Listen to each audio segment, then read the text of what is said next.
창세기 28장 10절로 22절 말씀입니다. 다 같이 읽겠습니다. 시작.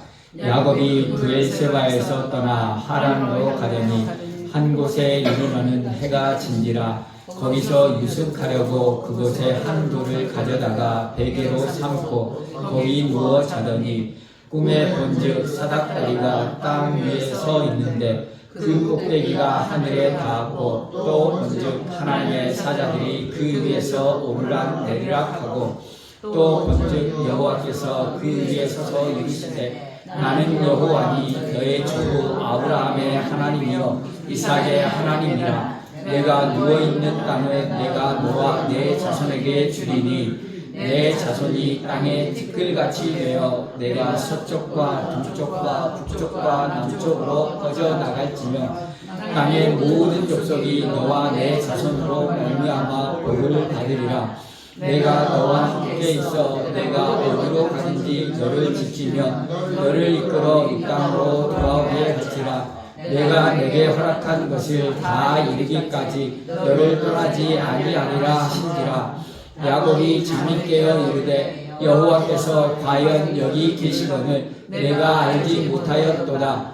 이에 두려워하여 이르되 두렵도다 이곳이여 이것은 다름 아닌 하나님의 집이요 이는 하늘의 문이로다 하고 야곱이 아침에 일찍이 일어나 베개로 삼았던 돌을 가져다가 기둥으로 세우고 그 위에 기름을 붓고 그곳 이름을 베델이라 하였더라. 이 성의 옛 이름은 루스더라. 야곱이 서운하여 이르되 하나님이 나와 함께 계셔서 내가 가는 이 길에서 나를 지키시고 먹을 떡과 입을 옷을 주시어 내가 평안히 아버지 집으로 돌아가게 하시오면 여호와께서 나의 하나님이 되실 것이요 내가 기둥으로 세운 이 돌이 하나님의 집이 될 것이요 하나님께서 내게 주신 모든 것에서 10분의 1을 내가 반드시 하나님께 드리겠나이다 하였더라. 아멘.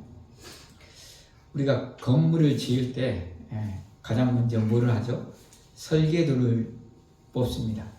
이 설계도를 블루프린트라고 합니다. 청사진이라고 합니다.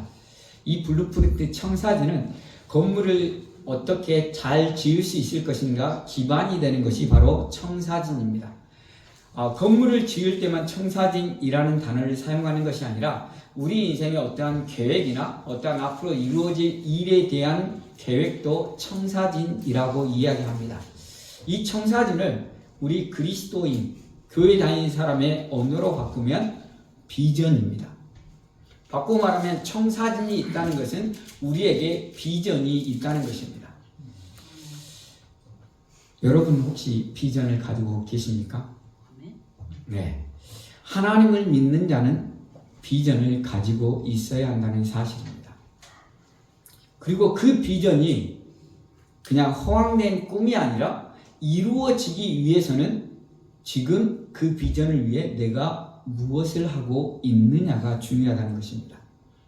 내가 만약 선교를 준비하고 있다 그러면 선교에 필요한 재물을 모으든가 언어를 준비하든가 아니면 가서 성경을 가르칠 공부를 하든가 이런 것들을 지금 조금씩 하고 있어야지 나중에 그때가 왔을 때 그 선교를 할 수 있는 비전이 현실이 이루어질 수 있다는 것입니다.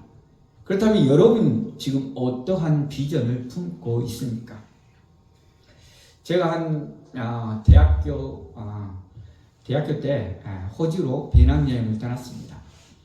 배낭여행을 떠났는데 그곳에서 우연찮게 그곳에 이민해서 살고 계신 분 집에서 머물렀습니다. 지금 생각해보면 그분들도 넉넉한 삶이 아니었고 그분들이 저희를 따로 방을 주었는데 그 방이 안방이었습니다. 그때는 잘 몰랐거든요. 근데 지금 생각해보면 그분들이 주신 방이 안방이고 그분들은 거실에서 주무셨던 것 같아요. 근데 그분들이 그렇게 하신 이유는 뭐냐면 그때 당시에 배낭여행을 호주로 많이 왔으니까 그 오는 학생들을 섬기면서 하나님을 잘 증거해보고 싶은 그러한 마음이었는데 저희가 어떻게 연결해서 전혀 일면식도 없는 집에 일주일을 머물렀습니다. 그런데 그분들이 나이가 제가 봤을 때는 50대 중반 정도 됐습니다.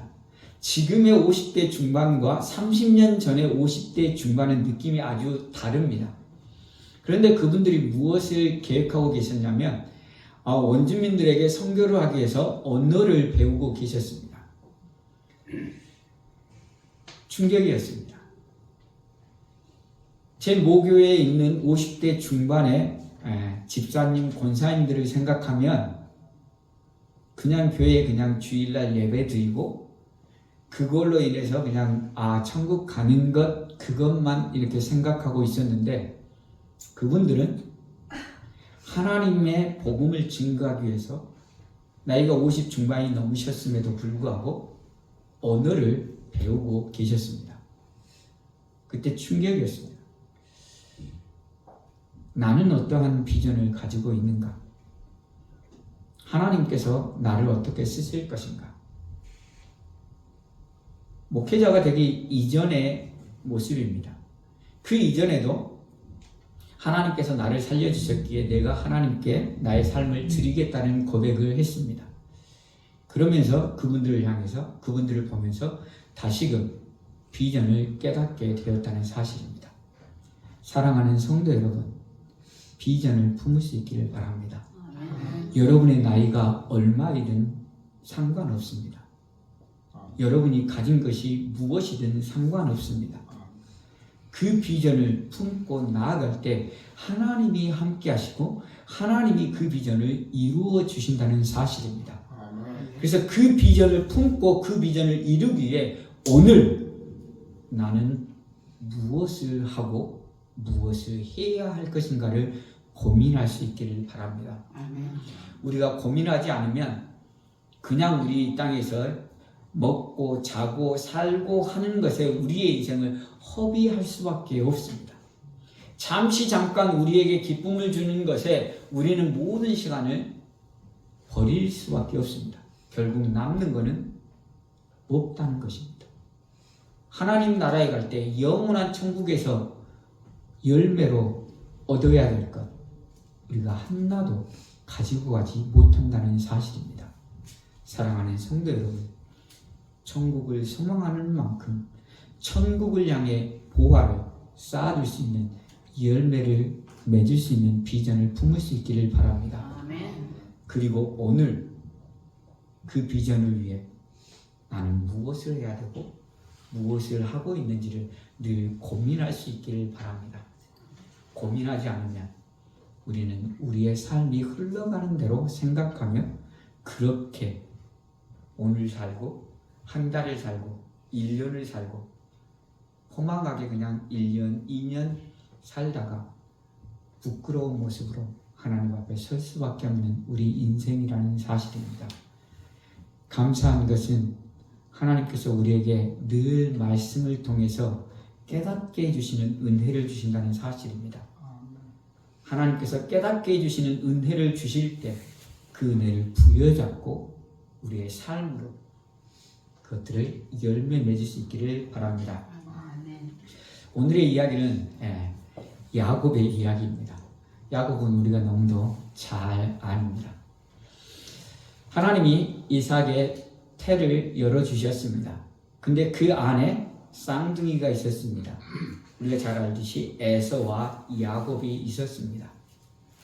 하나님이 에서가 아니라 누구를 택하셨습니까? 야곱을 택하셨습니다. 큰 자가 작은 자를 섬길 것이라고 말씀을 하셨습니다. 이삭은 이 말씀을 받았습니다. 이 말씀을 받았음에도 불구하고 이삭은 누구를 사랑했습니까? 에서를 사랑했습니다. 에서를 사랑하는 이유는 에서가 사냥한 고기가 좋아서 에서를 사랑했습니다. 그리고 하나님의 말씀에 순종하지 않고 야곱은 자기가 사랑하는 누구에게? 에서에게 축복을 하려 했습니다. 그런데 하나님은 한치 오차 없이 그의 선택된 백성을 축복하시는 하나님이십니다. 그래서 리브가가 그 소식을 듣고 비록 에서를 이삭을 속였지만 에서가 아니라 야곱이 축복받게 되었습니다. 나중에 그 소식을 알은 에서는 분노 속에 야곱을 죽이려는 마음을 가졌습니다. 그래서 아버지가 있을 때 야곱을 죽이는 것은 좀 그러니까 아버지가 죽으면 야곱을 죽일 거라는 마음을 먹었습니다. 그리고 그 마음만 먹은 것이 아니라 공공연하게 이야기를 하고 다녔습니다. 그 소식이 리브가에게 들렸고, 리브가는 이제 야곱이 이삭이 살 날이 얼마 되지 않았다고 생각해서 야곱을 하란으로 보내려고 했습니다. 그때 이삭이 하나님의 뜻을 깨달았습니다. 그리고 야곱을 진정으로 축복했습니다. 처음 축복은 에서를 축복한다고 생각하고 축복했던 축복이었지만 하란으로 떠나기 이전에 이삭은 야곱을 진정으로 축복했습니다. 그리고 한 가지 부탁을 합니다. 어떤 부탁입니까? 아내를 삼는데 어디에서? 하란에 있는 라반의 딸 중에서 아내를 삼으라는 부탁을 합니다. 이삭이 야곱을 축복하고 이제 브엘세바에서 하란으로 떠나 보냅니다. 야곱은 축복을 받고 이제 하란으로 떠납니다. 하란으로 떠나는 가운데 오늘 본문에 보면 10절에서 11절에 이렇게 이야기합니다. 야곱이 브엘세바를 떠나 하란으로 향하여 가더니 한 곳에 이르러 해가 진지라. 거기서 유숙하려고 그곳에 한 돌을 가져다가 베개로 삼고 거기 누워 자더니. 이곳이 어디냐면 베델이라는 지역입니다. 브엘세바에서 하란까지는 약 900km가 됩니다. 900km가 됩니다. 그리고 브엘세바에서 지금 머무르는 곳은 90km 정도 됩니다. 그래서 지금 브엘세바에서 베델까지 도착해서 베델에서 자고 있는 야곱의 모습을 묘사하고 있는데, 보면은 한 곳에 이르러 해가 졌다 가면 첫날 저녁이 되었다라고 생각할 수 있죠. 근데 당시에 그 험한 산악 지역을 하루에 90km를 갈 수 없습니다. 그래서 이 날은 첫날이 아니라 둘째 날 저녁쯤 되었다라고 볼 수 있습니다. 그럼에도 불구하고 첫날인 것처럼 해가 졌다라고 표현하고 있는 것은 야곱의 상태를 잘 보여주고 있는 것입니다. 야곱은 90km 이틀 동안 걸어가면서 그리고 첫날 밤을 자면서 그 심신이 지치고 피곤하고 아무런 소망이 없는 모습이라는 것을 보여주고 있습니다. 해가 져버렸다는 것입니다. 야곱은 더 이상 소망을 가질 수 없는 상태가 되어버렸다는 것을 보여주고 있습니다. 브엘세바에서 하란까지의 거리가 900km 되는데 브엘세바에서 베델까지의 거리가 90km 정도가 된다고 하면 정확히 10분의 1 정도 왔는데 야곱은 탈진해 버렸습니다. 몸도 지치고 마음도 지치고 더 이상 소망이 없는, 그래서 해가 져버린 상황. 그래서 그곳에서 머물러 지친 심신을 누이었습니다. 그때 하나님이 나타나셨습니다. 하나님께서 나타나셔서 하나님께서 야곱에게 말씀을 하십니다. 13절입니다. 같이 읽겠습니다. 시작. 또 본즉 여호와께서 그 위에 서서 이르시되 나는 여호와니 너의 조부 아브라함의 하나님이요 이삭의 하나님이라. 내가 누워있는 땅을 내가 너와 내 자손에게 주리니. 아멘. 몸도 지치고 마음도 지치고 더 이상 소망이 없는 야곱이 돌베개를 누워 자고 있는 그때 하나님의 사자를 보았고 하나님이 말씀을 하셨습니다. 그 말씀은 나는 여호와니 너의 조부 아브라함의 하나님이라고 말씀하십니다. 야곱은 15살 때까지 아브라함과 함께 살았습니다. 이삭이 몇 세 때 야곱을 얻었습니까? 60대 때, 60세가 되었을 때 야곱을 얻었습니다. 그리고 아브라함은 몇 세 때 죽었습니까? 175세에 죽었습니다. 그러면 이삭이 야곱을 낳은 이후에 15년 동안 아브라함이 살아 있었다는 것입니다. 그러면 아브라함이 죽기 이전에 자신의 손자인 야곱에게 하나님에 대해서, 역사하셨다는 하나님에 대해서 분명히 이야기를 했을 것입니다. 특별히 야곱은 리브가와 같이 에서는 사냥을 좋아해서 들사람으로 밖에 나가기를 좋아했는데 야곱은 집 안에 머무르기를 좋아했었던 성격입니다. 그렇다고 한다면 특별히 아브라함을 통해서 하나님이 어떻게 역사하셨는지, 하나님이 어떠한 분이라는 것을 분명하게 들었을 것입니다. 그런데 여호와께서 나타나서 너의 조부 아브라함의 하나님이라고 말씀하십니다. 그리고 야곱은 하나님이 이삭과 함께 하시며 이삭에게 복 주신 것을 보았습니다. 이삭이 그랄에 머물 때 그때에도 다른 사람들에 비해서 얼마나 많이 거뒀습니까? 100배의 결실을 거뒀습니다. 그리고 이삭이 우물을 파는 곳마다 물을 얻었습니다. 그리고 이삭보다 훨씬 강한 그랄 지역의 왕인 아비멜렉이 와서 언약을 맺자고 이야기합니다. 그때 이삭이 아비멜렉을 꾸짖습니다. 너희 종들이 내가 판 우물을 2번이나 가져갔다라고. 그때 아비멜렉은 나 알지 못했다라고 변명하는 모습. 이 모든 것이 하나님께서 함께 하시고 이삭에게 복 주셨고 이삭을 지키셨기 때문이라는 것을 야곱은 너무도 잘 알았습니다. 그런데 환상 가운데 하나님이 나타나셔서 너의 조부 아브라함의 하나님이요 이삭의 하나님이라고 말씀하시며 내게 이 땅을 주겠다라고 말씀하십니다. 그리고 나서 14절에 내 자손이 땅에 티끌같이 되어 내가 서쪽과 동쪽과 북쪽과 남쪽으로 퍼져나갈지며 모든 족속이 너와 내 자손으로 말미암아 복을 받으리라. 지금 야곱은 혈혈단신으로 브엘세바에서 하란까지 900km를 걸어가야 되는 상황입니다. 단지 10분의 1 왔는데 그 마음과 그 몸이 다 지쳐서 더 이상 소망이 없는, 지금도 혼자 900km를 걸어간다면 대단히 무서울 것입니다.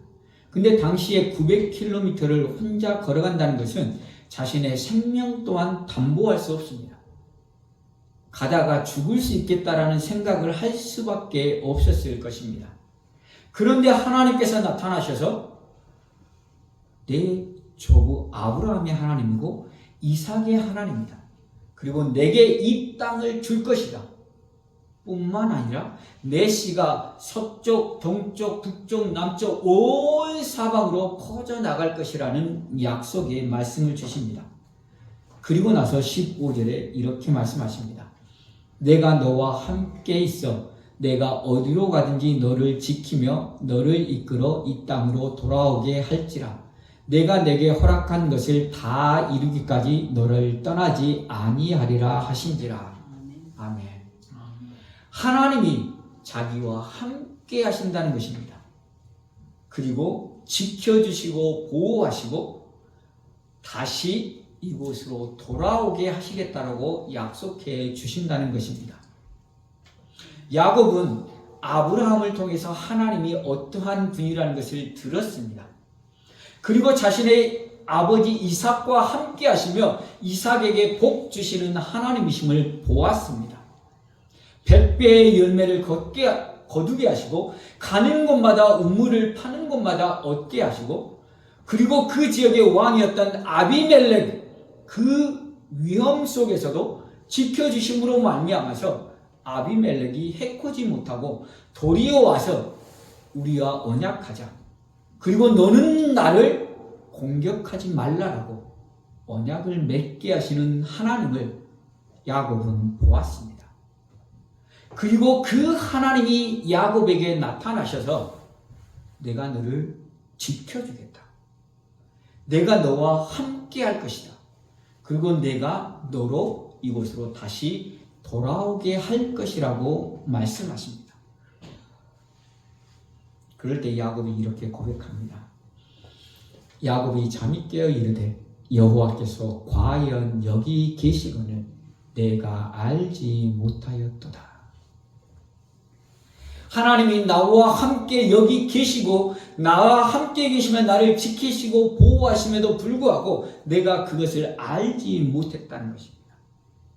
내가 그것을 알지 못해서 자신은 심신이 지치고 더 이상 소망이 없는 해가 진 것 같은 삶을 생각을 가지고 있었다는 야곱의 고백입니다.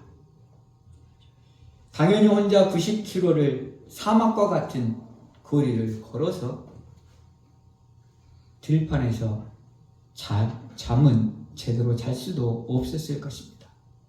무슨 소리만 나면 깰 수밖에 없는, 그래서 지치고 힘든 상황 가운데 앞으로 이렇게 10번을 더 가야 하는데 내가 살 수 있을 것인가? 그래서 더 이상 소망조차도 잃어버리고 돌베개에 대고 지친 심신이 누워있을 때 하나님이 나타나셔서 야곱을 만나주시고 야곱에게 약속의 말씀을 주셨습니다. 그 말씀으로 인해 야곱은 다시금 소망을 갖게 되었습니다. 다시금 소망을 갖게 된 이유는 여기 하나님이 계시다는 것을 깨달았기 때문입니다. 아멘. 여기 하나님이 나와 함께 계심을 깨달았기 때문에 내 주어진 상황은 여전히 동일합니다. 앞으로도 810km를 가야 합니다. 그 길이 얼마나 험한지 우리는 알 수 없습니다. 그러나 라헬을 만났을 때 야곱이 펑펑 우는 것을 통해서 그 길이 여전히 험하고 힘들고 고통스러운 길이었다는 것을 우리는 알 수 있습니다. 그러함에도 불구하고 여전히 현실은 똑같습니다. 여전히 남아있는 810km를 가야 되는 현실, 혼자 가야 되는 현실, 그 무엇도 담보할 수 없는 현실은 동일하지만 하나님이 여기 계시다는 믿음을 야곱은 갖게 되었습니다. 하나님이 여기 계시다. 하나님이 우리와 함께 계시다. 아멘. 이러한 믿음을 가질 수 있기를 바랍니다. 아멘. 그리고 나서 야곱이 여호와 앞에 헌신을 다짐하고 있습니다. 20절 야곱이 소원하여 이르되 하나님이 나와 함께 계셔서 내가 가는 이 길에서 나를 지키시고 먹을 떡과 입을 옷을 주시어 21절입니다. 내가 평안히 아버지 집으로 돌아오게 하시오면 여호와께서 나의 하나님이 되실 것이요. 아멘. 아멘. 야곱은 소망을 갖게 되었습니다. 야곱은 이틀을 걷고 나서 해가 져버렸습니다. 소망을 잃어버렸습니다. 앞으로 이렇게 내가 하나님까지 갈 수는 있을 것인가? 이렇게 힘든 여정을 갈 수는 있을 것인가? 라고 생각하며 절망에 빠지고 소망을 잃어버렸습니다. 그러나 하나님이 나타나셔서 약속의 말씀을 주셨습니다. 자신의 조부 아브라함에게 역사하셨던 하나님, 자신의 눈으로 이삭과 함께 하시며 이삭을 지키시고 보호하시며 복 주시는 하나님이 나타나셔서 나는 너의 조부 아브라함의 하나님이고 이삭의 하나님이다. 내가 내게 이 땅을 줄 것이며 내 자손을 동서남북 온 땅에 풍만하게 할 것이라고 약속을 주셨습니다. 그래서 그 하나님으로 인해 야곱은 다시금 소망을 품게 된 것입니다. 하나님이 나를 지키시고 다시 이곳에 돌아오게 하시면 하나님이 나의 하나님이 될 것이라고 이야기합니다. 이 말씀은 무엇입니까? 내가 하나님의 말씀에 순종하겠다는 것입니다. 하나님은 나의 하나님이시고 나는 하나님의 백성으로 하나님의 자녀로 하나님의 말씀하신 것에 순종하겠다는 의미입니다. 그리고 나서 22절에 이렇게 이야기합니다. 내가 기둥으로 세운 이 돌이 하나님의 집이 될 것이요 하나님께서 내게 주신 모든 것에서 10분의 1을 내가 반드시 하나님께 드리겠나이다 하였더라. 아멘. 하나님의 집을 짓겠다는 것입니다. 하나님의 집은 어떠한 의미가 있습니까? 하나님의 집은 하나님의 집에서 하나님께 예배하는 것입니다.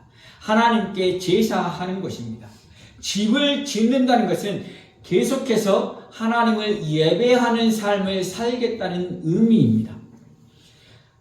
하나님을 나의 하나님으로 고백하며 이제는 하나님을 예배하는 자가 되겠다는 의미가 바로 하나님의 집을 짓겠다는 의미입니다. 또한 하나님의 집을 짓겠다는 의미는 그 집을 통해서 하나님의 이름을 온 세상에 알리겠다는 의미입니다. 아멘. 성전을 크게 지은 이유는 무엇이냐? 하나님의 위대하심을 알리기 위해서입니다. 그래서 야곱은 하나님께서 약속하시고 하나님께서 지키시고 하나님께서 복을 주시면 내가 하나님을 하나님으로 나의 하나님으로 고백하며 하나님을 예배하는 자리로 그리고 하나님의 이름을 드러낸 하나님의 이름을 온 세상에 전파하는 자가 되겠다는 고백입니다.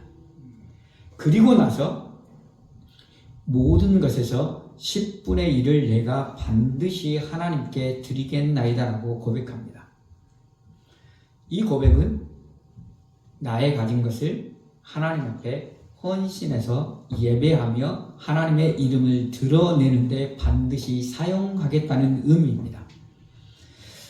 11조는 하나님께서 정하신 것입니다. 11조를 정하신 이유는 유다에 12지파가 있었습니다. 12지파가 있었는데 그 가운데 레위 지파는 기업이 없었습니다. 그렇기 때문에 레위 지파는 온전히 하나님만을 섬길 수 있도록 하기 위해서 하나님께서 각 지파에 11조를 걷어서 레위 지파가 살 수 있도록 하셨다는 것입니다. 오늘날에도 우리가 11조를 드려야 하는가라고 이야기하는 사람들이 있습니다. 우리가 11조를 드려야 합니까? 안 드려야 합니까?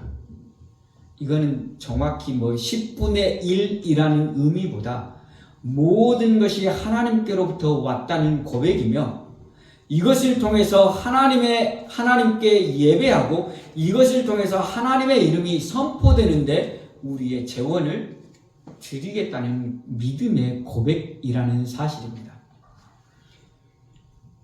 얼마든지 우리는 그것에 대해서 초월할 수 있습니다. 11조를 안 드려도 되고 드려도 됩니다. 근데 10분의 1이라고 정해진 것은 그만큼을 드려도 우리의 삶은 살 수 있고 그만큼을 통해서 하나님의 일이 이루어질 수 있다는 것을 우리가 이제까지 교회가 그렇게 계속해서 정한 것이라는 사실입니다. 교회의 전통이기 때문에 우리가 11조는 드리는 것이 옳다는 것입니다. 그리고 그 11조를 통해서 하나님께 예배하는데 하나님의 복음을 증거하는데 그리고 하나님의 이름으로 구제하는데 사용하는 것이 옳다라는 것입니다. 11조의 문제를 드러내는 사람들의 본심은 무엇입니까? 하나님께 헌신하기 싫은 사람들이 11조에 대해서 이야기하는 것입니다. 제가 신학교 다닐 때 그 한참 유행했던 책이 있습니다. 11조를 넘어서라는 조 누가의 책입니다. 그 책에서 뭐라고 이야기하냐면 11조는 하나님께서 정하신 것이 아니다라는 논지였습니다. 그래서 지금 시대에 반드시 11조를 할 필요는 없다라고 이야기하는 논지였습니다. 그래서 한 학생이 교수님한테 물어봤습니다. 교수님, 이런 책이 있는데 우리가 반드시 11조를 해야 합니까? 라고 물어봤습니다. 교수님이 한참 생각하시다가 11조가 조금 성경적이지 않다면 그러면 10의 2조, 10의 3조를 하십시오라고 말했습니다. 뭐냐면 하나님을 섬기고자 하는 마음의 표현이라는 사실입니다. 하나님을 존중하는 마음으로 하나님께 드리는 것인데 인색함이나 우리가 아까워하는 마음 가지고 드린다면 그것이 옳게 하나님을 섬기는 것이냐라고 교수님은 말씀하셨습니다. 사랑하는 성도 여러분, 우리가 생각해 보십시오. 우리가 진정으로 존경하는 사람에게 무언가 선물을 한다고 하면 내가 가진 것에 최선을 다해서 아마 준비하고 정성을 다해서 그분께 드릴 것입니다. 우리가 하나님 앞에 드리는 마음도 이와 같아야 한다는 사실입니다. 하나님이 우리를 사랑하셔서 예수 그리스도의 십자가의 보혈로 우리를 살려주시고 또한 우리와 함께 하시며 지키시고 보호하시고 우리가 이 땅 가운데 살 수 있는 모든 은혜를 주셨다는 것을 우리가 믿는다고 하면 그분 앞에 드리는 것에 있어 인색함이 아니라 감사하는 마음으로 우리의 모든 것을 드려도 아깝지 않지만 우리가 이 땅 가운데 살아야 됨으로 말미암아 일부밖에 드릴 수 없는 것을 언제나 부끄러운 마음 가지고 드릴 수밖에 없다는 사실입니다. 사랑하는 성도 여러분, 돈이라는 것에 얽매이지 말기 바랍니다. 하나님은 온 천하를 가지신 분이 하나님이십니다. 그래서 하나님은 우리의 돈이 아니라 우리의 마음, 어떠한 마음으로 하나님 앞에 헌물을 드리느냐를 하나님께서 기뻐 보신다는 사실입니다. 오늘 야곱도 마찬가지입니다. 하나님께서 지켜주시면 반드시 11조를 드리겠다는 그 마음은 무엇입니까? 내가 하나님의 은혜를 반드시 기억하겠다는 마음이라는 사실입니다. 아멘. 하나님께서 우리에게 주신 은혜를 늘 기억할 수 있기를 바랍니다. 그리고 이 말씀을 준비하면서 우리 교회 지금 상황은 어떤 것든가 생각해 보았습니다. 우리 교회는 어떠한 비전을 품고 그 비전을 위해서 지금 어떠한 모습으로 나아가고 있는가를 생각해 보았습니다.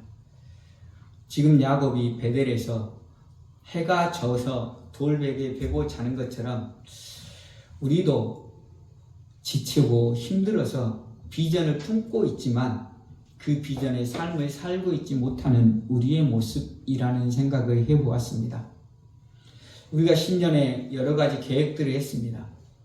전도도 계획했고 그 다음에 중보 기도도 계획했고 그 다음에 우리가 순모임도 계획했습니다. 그러나 이것들이 다 지금 머물러 있는 상태에 있다는 생각을 해보았습니다. 왜 그럴까? 오늘 말씀의 제목처럼 하나님이 여기 계시다는 것을 우리가 믿음으로 고백하지 못하기 때문이라고 생각해 보았습니다.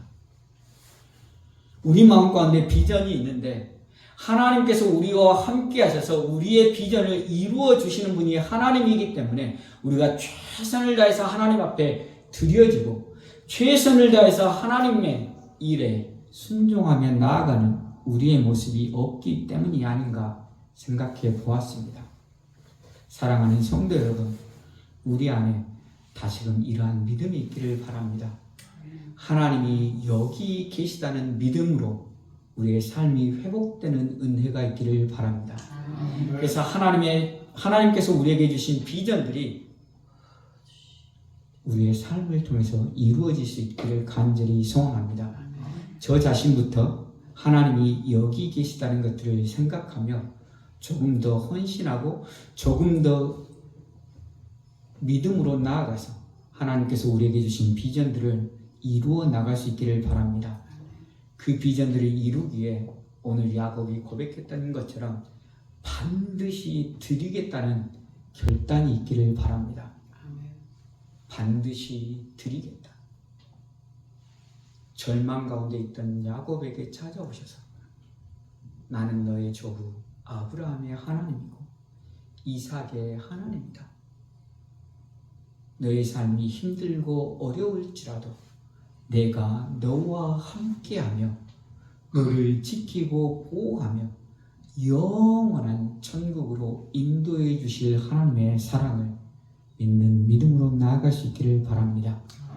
그 하나님이 여기 오늘 우리와 함께 계십니다.